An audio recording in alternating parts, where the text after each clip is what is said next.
12th class, now we are starting with the text reading of the chapter The Enemy by Pearl S. Buck. Yesterday I have given you a detailed introduction of the story, right? So today we are going to start with the text reading.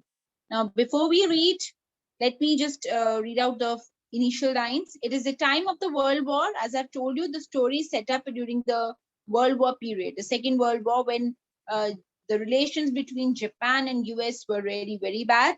An American prisoner of war is washed ashore in a dying state and is found at the doorstep of a Japanese doctor, Dr. Sudao. Now, should he save him as a doctor or hand him over to the army as a patriot? So that is a big question in front of him, and he has to take up a decision. The story is set during the Second World War. A Japanese doctor finds an American POW at his doorstep.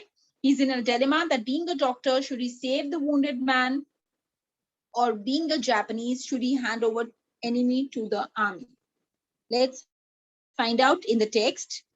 I have given you a detail about the writer yesterday, so I'm skipping this section. Okay, let's start from this. Darshika, please read out the text.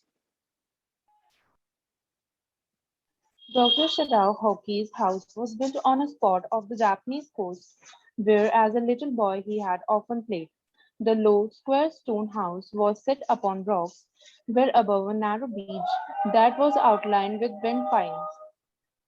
As a boy, Shadao has climbed the pines, supporting himself on his bare feet, as he had seen men do in the South Seas when they climb for coconuts.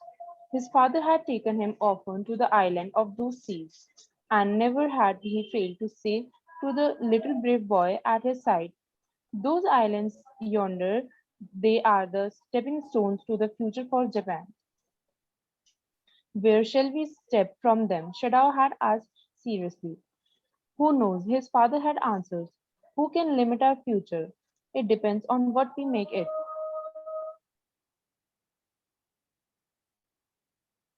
Now, the initial line introduces us to the main character of the story, that is Dr. Sudao Hoki. Dr. Sudao was a Japanese, a patriot who loved his country a lot. He was the only child of his parents, right? And he lived on the coastal area of Japan. He has spent his entire life there. As a child, he also spent his childhood there, right? On getting up on the, climbing on the trees, and he always felt the feeling as if they were the coconut trees, though they were pine trees. So he used to climb up on those trees, and he enjoyed his childhood there. Because he was the only child of his father, so the father's complete attention was on this child. His father would tell him, pointing out that the stepping stones, the stones which were there at the sea coast, his father would point out towards the islands and would say that those were the stepping stones towards the future of Japan. So he believed that Japan had a bright future, and the two of them always talked about this. Dr. Sudao would question him childishly that where would they reach from those islands. His father would reply that it was not known, as it depended on the future. The future had no limits. It depended on mankind, how it shaped its future. So that's very true. Future has no limits. It's up to us how we shape it. Shadao had taken this into his mind as he did everything his father said. His father, who never joked or played with him, but who spent infinite pains upon him, who was his only son.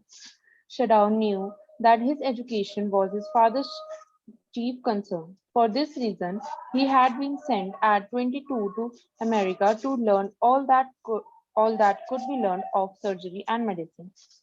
He had come back at 30, and before his father died, he had seen Shadao become famous not only as a surgeon but as a scientist, because he was perfecting a discovery which would render wounds entirely clean. He had not been sent abroad with the troops. Also, he knew there was some slight danger that the old general might need an operation for a condition for which he was now being treated medically, and for this possibility, Shadao was being kept in Japan.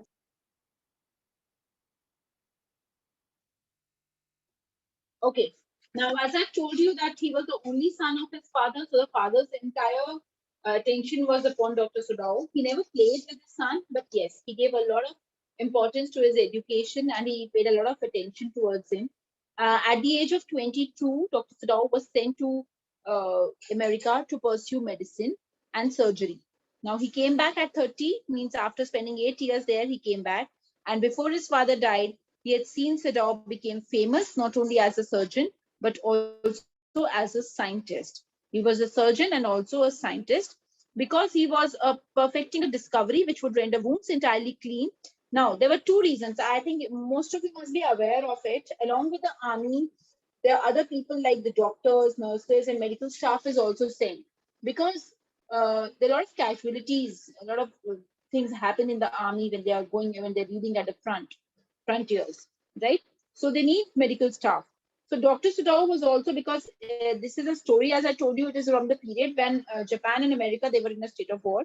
Dr. Sudhao was also to be sent along with the troops, but he was not sent because of the two reasons. What were the two reasons? First, that as he was also a scientist, so he had to, he was busy taking up a discovery, working on a discovery that how to render wounds entirely clean, right? That was first thing. And second reason was why he was not sent along with the troops was that he was treating a general. Now the general had to, I might require an operation, some kind of treatment was going on for the general, and he might need to undergo an operation. So for the treatment of the general and for this discovery, as he was a scientist, for these two reasons, Japanese government didn't send Dr. Sadao along with the troops, and he was living in Japan only near the coastal area, right? So also he knew there was some slight danger that the old general might need an operation for a condition for which he was now being treated medically. And for this possibility, Sudao was being kept in Japan. Please start reading from this. Clouds were rising from the ocean. Clouds were rising from the ocean now. The unexpected warmth of the past few days had at night drawn heavy fog from the cloud waves. Shadow was missed hide outlines of a little island near the shore and then come creeping up the beach below the house, writhing around the pines. In a few minutes fog in a in a few minutes fog would be wrapped about the house too. Then he would go into the room where Hannah, his wife, would be waiting for him with the two children. Okay. Now the writer describes the scene outside Dr. Sudao's house. Now this is the time when it's evening time, it's almost dark, and Dr. Sudao is back from his work. He's coming back to his house. As the days were unusually warm and the sea waves were cold, the nights became foggy. There was a lot of mist. The weather in the coastal areas, it's very unpredictable. You never know when it's warm and when it's get too cold. So at nights it was misty, it was foggy. Dr. Sudao saw the boundary of a nearby island became invisible gradually as it got covered in the mist. Slowly the mist was coming closer to him, so the mist was spreading everywhere. Soon there would be mist all around his house. At that time, he would go back into the house to his wife Hannah, who was waiting for him along with their two children. So the family now consisted of four people, that is Dr. Sudao, his wife Hannah, and his two children. Right? Now we have to see, you will be fine. Dr. Sudao's father, who loved him a lot, who was very much concerned about his education. It is given there in the above stanza, it was mentioned that before his death, Dr. Sudao became a famous doctor. So that means Dr. Sudao's father was no more now, right? So the family consisted of the four people, the two children, and the husband and wife. Please continue further. But at this moment, the door opened and she looked out. A dark blue woolen houri over her kimono. She came to his affectionately and put her arms through his as he stood, smiled, and said nothing. He had met Hannah in America, but he had waited to fall in love with her until he was sure she was Japanese.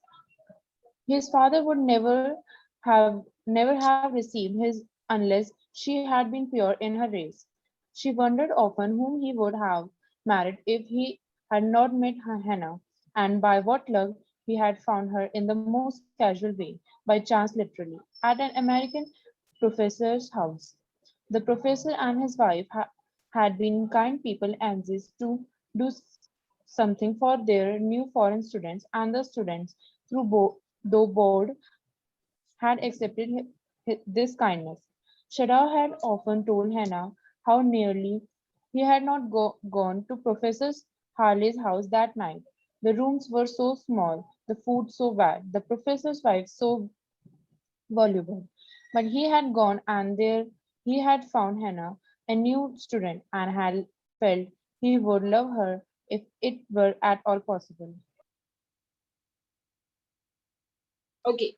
Now, the door opened. It was late evening when Dr. Sudao came back, and Hannah was waiting for her husband. She came out and she was wearing a dark blue woolen Haori. Haori is a loose outer garment worn over the kimono. Kimono, you must be knowing, that's a Japanese traditional dress wo jo ek overlapping करके आती है, right? So she came to him affectionately and put her arm through him as he stood, smiled and said nothing. So the both of them, they met affectionately, they met lovingly, and he had met Hannah. Now we are told about Hannah, Sudao's wife. So both of them, they met in America, right? And but he had waited to fall in love with her until he was sure that she was a Japanese. So Hannah, Dr. Sudao was attracted to Hannah in the beginning itself, but he controlled his feelings and he didn't allow himself to fall in love with her till the time he was sure that she was a Japanese. So this tells us that Dr. Sudao was a patriot. He loved his country more than anything else. Now, his father would never have received her unless she had been pure in her race. But Hannah was actually pure in her race. She was also a staunch Japanese. Both of them met in America, right? And it was coincidence that both of them, they came to an American professor's house. They were invited by an American professor at his house. Though nothing was good at American professor's house, neither the food nor his wife, who was very loud and rude. So anything was not good there. The only thing good which happened there was that Dr. Sudao met Hannah there. He was attracted towards her. They talked to each other, but he didn't allow himself to fall in love with her till the time he was sure that she was a Japanese. It was only afterwards when it was clear to them, and then he brought Hannah home, introduced her to her father. She was pure in her race, so then their marriage was arranged and they lived happily. So it was a happy couple, basically.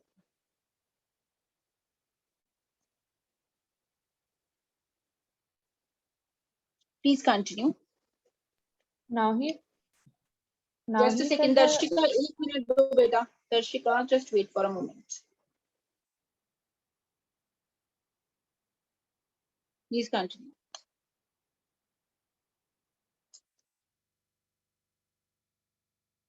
Now he felt her hand on his arm and was aware of the pleasure it gave him, even though they had been married years enough to have the two children.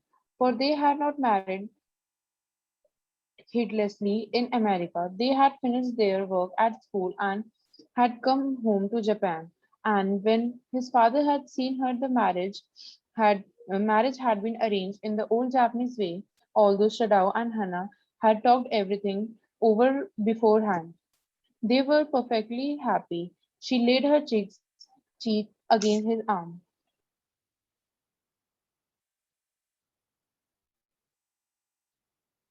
I think this explanation I have already given. So you can move further.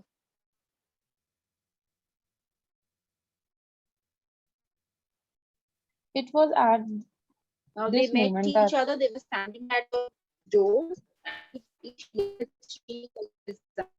Start this. It was at the moment to start the read. both of them saw something black come out of the mist. It was a man. He was flung up out of the ocean, flung, it seemed, to his feet by a breaker. He staggered a few steps, his body outlined against the mist, his arms above his head. Then the cold mist hid him again.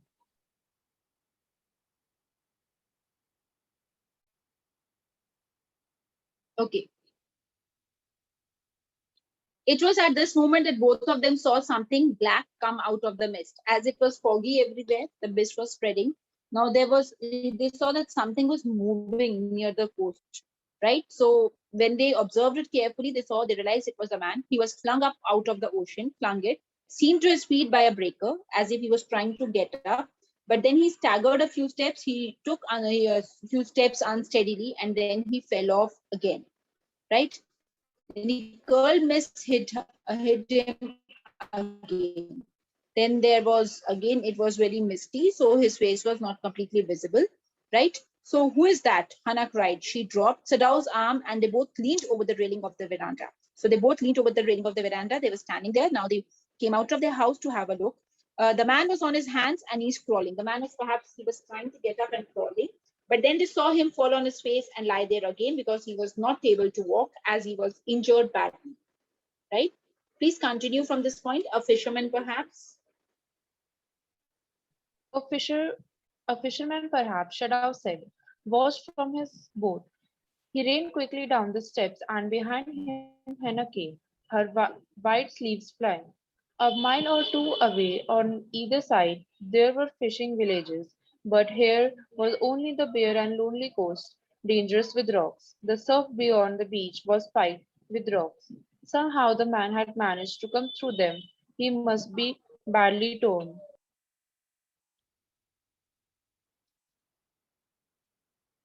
Okay. So first of all, they assume that it must be a fisherman who must be washed from away from his boat because of the storm, maybe, or because of the sea not in a good condition. So he ran quickly down the steps, and behind him and Hannah came, her white sleeves flying. So both of them, they came down to have a look. A mile or two away on either side, there were fishing villages. There were fishing villages around the coast, so they thought that it must be a fisherman. But here was only the bare and lonely coast, dangerous with rocks. So this coast was a dangerous one because it had pointed rocks. The surf beyond the beach was spiked with rocks. Somehow the man had managed to come through. He must be badly torn. Somehow it comes through that place, but he was badly torn because the rocks were spiked rocks. They saw when they came toward him that indeed it was so. The sand on one side of him had already a stain of red soaking through.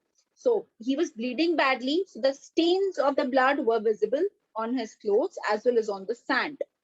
He is wounded, Sadao exclaimed. He made haste to the man. So he runs towards the man and he finds that he was wounded badly.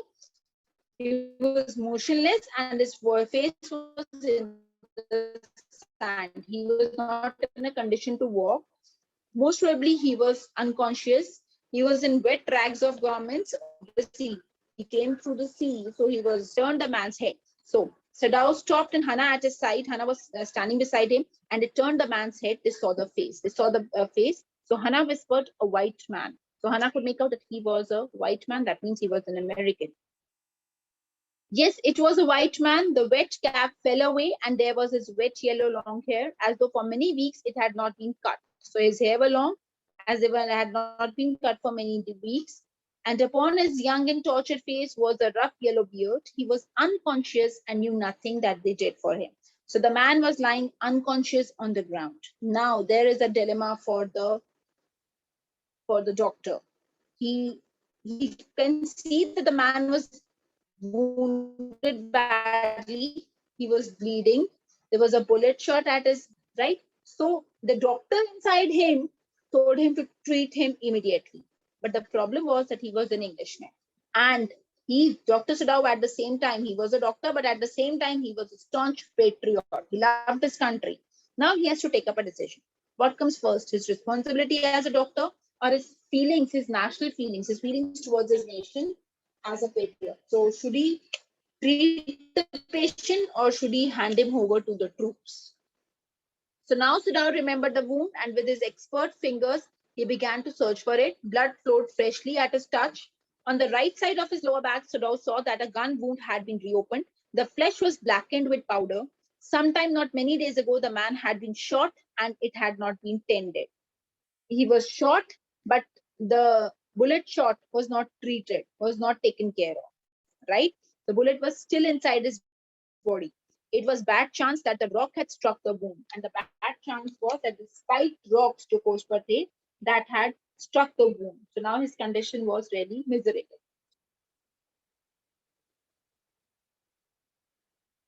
Oh, how he is bleeding, Hannah whispered again in a solemn voice. Them now completely, and at this time of day, no one came by. The fishermen had gone home, and even the chance around. Beachcomber, a vagrant who makes a living by searching beaches for articles of value and selling them. So the fishermen would have also gone home. On beachcombers are the people who try to get something, maybe a little some money or put scrap into the say, which would give them some value and some money, right? So everybody had gone back at this time of the day. Day was about to end, so there was nobody around. Please continue from this point. What shall we do with this man? What shall we do with this man? Shadao muttered. But his trained hands seemed of their own will be doing what they could to stanch the fearful bleeding. He packed the wound with the sea moss that strewed the beach. The man moaned with pain in his stupor, but he did not awaken. What shall we do with this man? Sadao muttered. So obviously he was confused, but his trained hands seemed of their own will to be doing what they could do to stanch the fearful bleeding. So as a doctor, when he could see that injury, the person bleeding, so he was not able to stop. His fingers were doing whatever he could to give that immediate medical aid to him. He packed the wound with the sea moss that he strewed the beach. The man moaned with pain in his stupor, but he did not awaken. So the man was moaning with pain. He was crying with pain, but he was still in that unconscious state only. Please continue. The best thing that we could do. The best thing that we could do would be to put him back in the sea, Shadow said, answering himself. Now that the bleeding was stopped for the moment, he stood up and dusted the sand from his hands. Yes, undoubtedly that would be best, Hannah said steadily, but she continued to stare down at the motionless man. If if we sheltered a white man in our house, we should be arrested, and if we turn him over as a prisoner, he would certainly die. Shadow said. The kindest thing would be to put him back into the sea, Hannah said, but neither of them moved. They were staring with a curious repulsion upon the inert figure.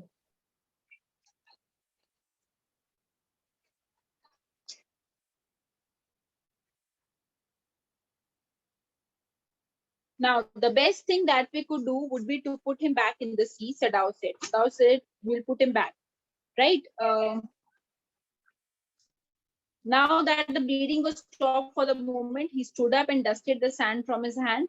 Yes, undoubtedly that would be the best. So Hannah said, yes, that is the best thing. कि हम इसे वापस sea में डाल दें. Now, Dr. Sudao here gives his dilemma. He says that if we shelter a white man in our house in order to treat him, we would be arrested, right? And if we turned him over as a prisoner, he would certainly die. And if we turn him over, he would definitely die because his condition is not good. The kindest thing would be to put him back to the sea. So Hannah said that the best thing is that let's put him back to the sea. But both of them were talking, husband and wife, they were discussing on this. But none of them moved actually to do that, right? They were staring with a curious repulsion from the inert figure. So motionless figure, the body was not moving. So they had a strong dislike of, because he was a white man, but he was bleeding bad. So they could not put him back also. So there we find the both of them somewhere they were very much confused what to do. Please continue. What is he? Hannah whispered. There is something about him that looks American, Shadow said. He took up the battered cap. Yes, there, gone, was the faint lettering. A sailor, he said, from an American warship. He spelled it out. US Navy. The man was a prisoner of war. Okay, so they cleared it out. When they took his cap, it was clear to them he was an American Navy soldier, right? It was the cap spelled it out, US Navy. So the man was a prisoner of war, and perhaps he was a runaway soldier. That was the reason he was shot bullet. The bullet was still in his body. He was in a pathetic condition, right? Please continue further.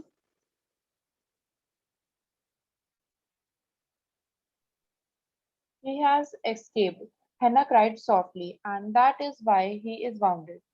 In the back, Shadow agreed.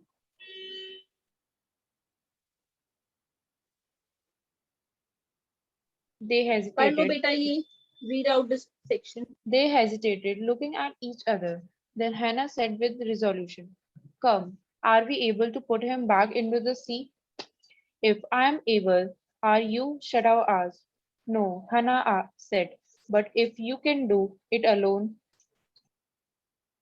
So they were discussing basically, and Sadao told her that he was able to do so and asked that did Hannah have the courage for it? Hannah replied in negative and added that if he could not do it by himself, then she had to help him.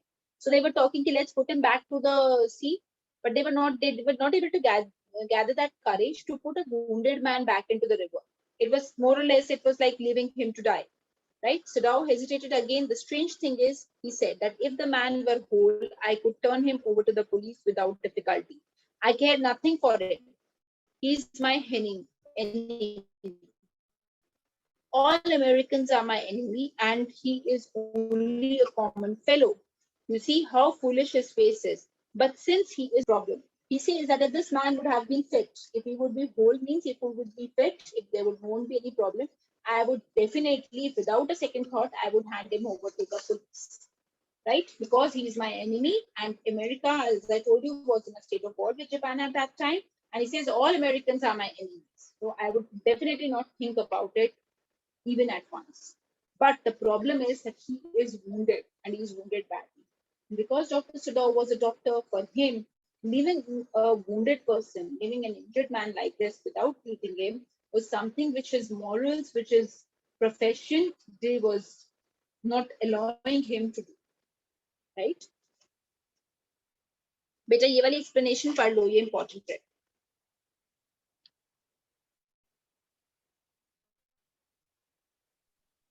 Shadow was reluctant in throwing the man into the sea. He reasoned that if the man was well, he would hand him over to the police without any hesitation. He added that he was not concerned about the man and considered him to be an enemy as he was an American. He commented that the injured man was a common man, as his face looked as if he was a foolish person. He wanted to say that he was not bothered about the injured man, but his only concern was that he was wounded. "You also cannot throw him back to the sea," Hannah said. "Then there is only one thing to do. We must carry him to the house." "But the servants?" Shadow inquired.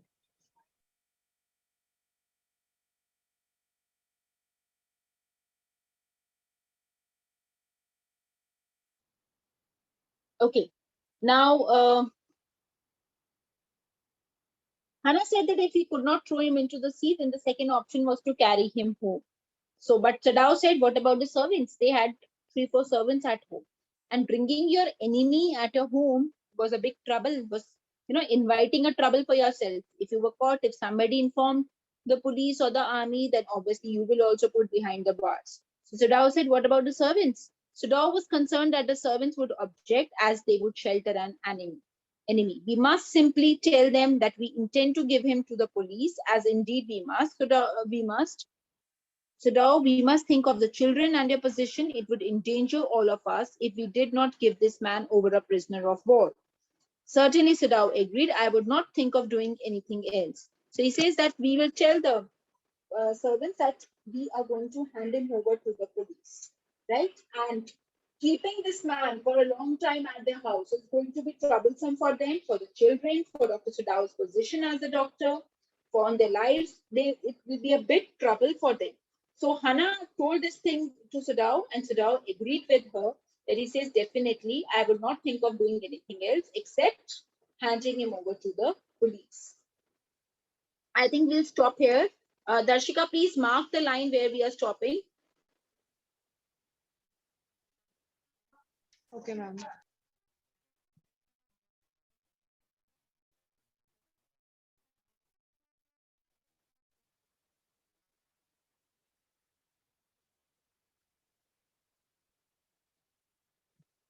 Hanji, Aaron,